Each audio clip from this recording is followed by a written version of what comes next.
Hi, this is just a very quick overview of basically start to finish publishing on Kindle. Obviously there's a lot more detail that we could go into, but this is just a free video to give you a good idea as to what you need to do. Take some notes and either refer back to them, or if you'd like more help, let me know, and there's various trainings I can offer to do that. So first thing you need to do is decide what your Kindle book will cover, and that happens regardless whether it's fiction or non-fiction. Most of what I'll talk about today is non-fiction, but it applies equally well to fiction. So you need to decide the topic of your Kindle book. Generally speaking, Kindle books are relatively short. The ones I've done typically run to around about 20 to 50 pages, something like that. And if you look in the Kindle marketplace, you'll see Amazon estimate page lengths anyway, so you can get a good idea of what your competitors are doing, and you price accordingly as well. If it's a short report, then you'll price at the lower end of the price structure. If it's a longer book, you'll price longer or price more, or split it into several sections.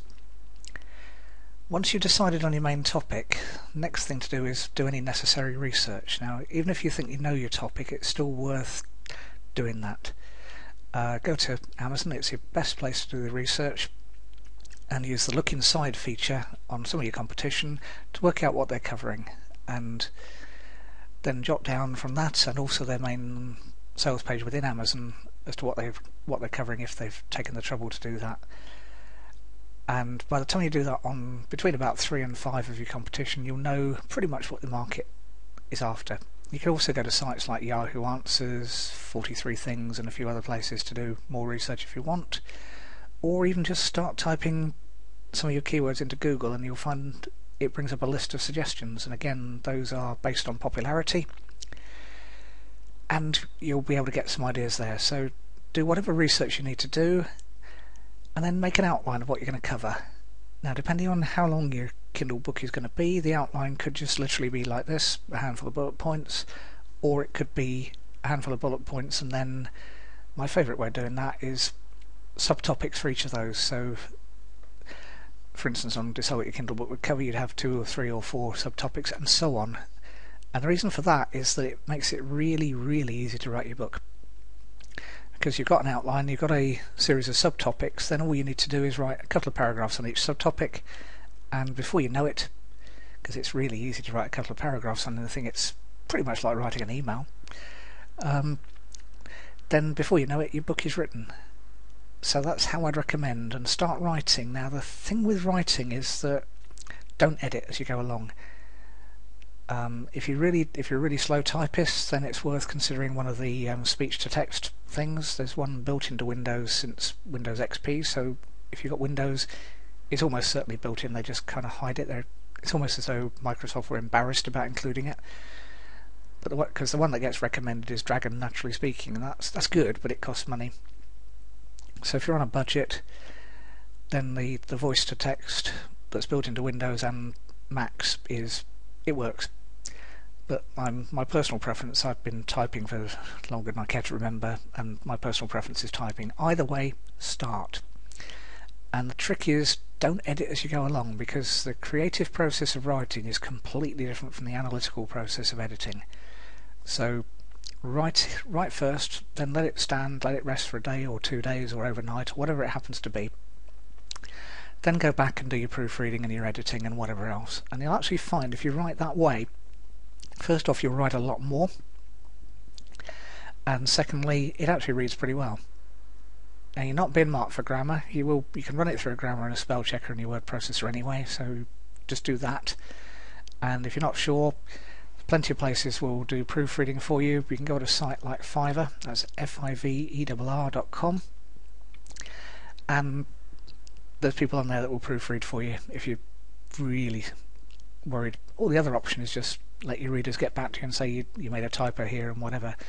Because the beauty of Kindle is that if you release a new version and someone's already bought the previous version, they get access to the new version anyway. So if there's any errors, any typos, anything else, the original buyers will get access to it. You also need to be a bit careful with the formatting of your Kindle book, because Kindles don't understand page numbers, because the devices just have no concept of page numbers, so you can't use page numbering.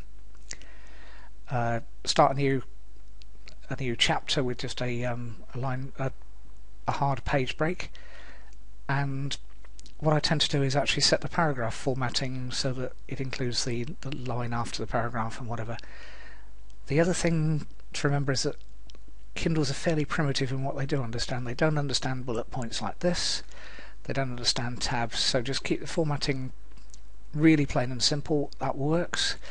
And if you're not sure, a site like Fiverr.com will actually, people on there will format your Kindle book for you and get it ready. Your word processor will probably save in a doc or docx format. Amazon handles those. There's no need to change format. Just in the upload, it'll do all the work necessary. Next, while you're waiting, well, no, not while you're waiting to be published, because you need to do this at the same time, write your description. You've already got a title for the book, I hope, and the title should be keyword rich, but explain exactly what your book's about. So if it's a book to, I don't know, spot golden eagles, then you'd do how to spot golden eagles and things like that. So your title should be self-explanatory. The description, you've got 4,000 characters. That's actual. Each one of these is a character. Each letter or exclamation mark or full stop or anything else. You've got 4,000 characters. It's actually about a page of writing. Use it. Use it to do a synopsis of the book, what's in it, and then what's in it for the person reading it, so benefits.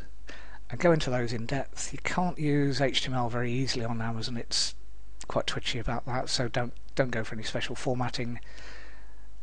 It's just dangerous. Unless you know exactly what you're doing, you run the risk of messing it up more than you do promoting. Most other authors don't do it either, so just go for a long, good description. Get your keywords in, because what will happen is that the Amazon search engine will index those, and so will Google.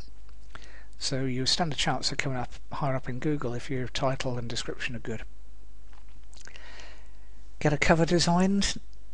You can again do that yourself, use a royalty-free image or one that you've bought, whatever it happens to be, or get someone again on Fiverr or upwards to do it. If you're not sure about it, with Fiverr you don't necessarily know the provenance of the images, so I'd be very inclined to buy. What I've done is give them the image that I'm happy with and then ask them to do their magic on it. You need to remember with a cover that it has to work at the thumbnail size that Amazon show as well as full size, because if it doesn't look good at the thumbnail size, it's about 100 by 180 pixels, something like that, but you'll just go to Amazon search, you'll find out. It has to look good at that size, and just use your graphics program to just shrink it down to look at that and see whether that works, because people do judge books by the cover. Then upload your book, set the title, subtitle if needed, description, categories, tags. You can also, if you're self-publishing, I tend to use my own publishing house. I just chose a name by random, and well, not totally random, it's based on a couple of things, and put that in because it makes the book look as though it's been printed by or published by a professional company. The fact that no one's heard of Fred Blogs Publishing doesn't matter, because most people outside the book industry haven't heard of any of the publishers' names anyway, so, but it just looks better. Set a price. You basically get the chance, if it's between currently $2.99 and $9.99, then you get 70% royalties. If it's outside that range, you get 35 or 30 something like that % royalty.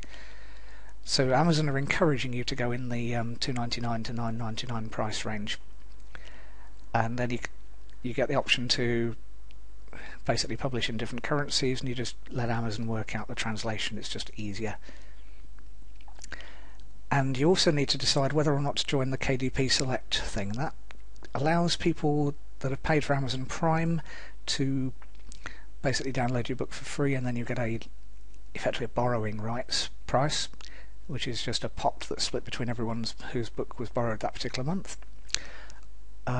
You also get a chance to promote your book for free. That used to work really well. It doesn't work as well nowadays, but it does get your book out there. Your choice on that. Just your decision on that. Amazon obviously would like you to go in there. Pretty much, it's not quite a... If you join KDP Select, you're not allowed to publish your book electronically elsewhere. So that's the main decision that you need to make. You can leave KDP Select, but you're only allowed to leave and then rejoin once. If you do that, if you join it for a while, for whatever reason drop out, and they don't remind you when you'd signed up for a period of time and they don't remind you, it's up to you to remember or check. But if you drop out, you're allowed to drop back in, but then that's it, you're in it forever. So your choice on that, you need to make a decision. There's no single correct answer, so there isn't for anything. But you can tick a box and decide, or you can decide later, your choice. And then just wait. It's typically around about a day while Amazon go through all their back-end processing to work out all the formatting of the book and whatever, and then it goes live in the marketplace, and then you hopefully get royalties in. That's the whole idea. So that's a very, very quick overview of publishing a Kindle book. If you'd like to know more, I've got a complete video course on it. You'll get the link in the email that I sent you when you signed up, or drop me an email and I'll send you it. And it's 2 hours worth of videos looking over my shoulder, taking you through the process start to finish. And when you get published, drop me an email, because I'd love to know when that's happened. Okay, thanks.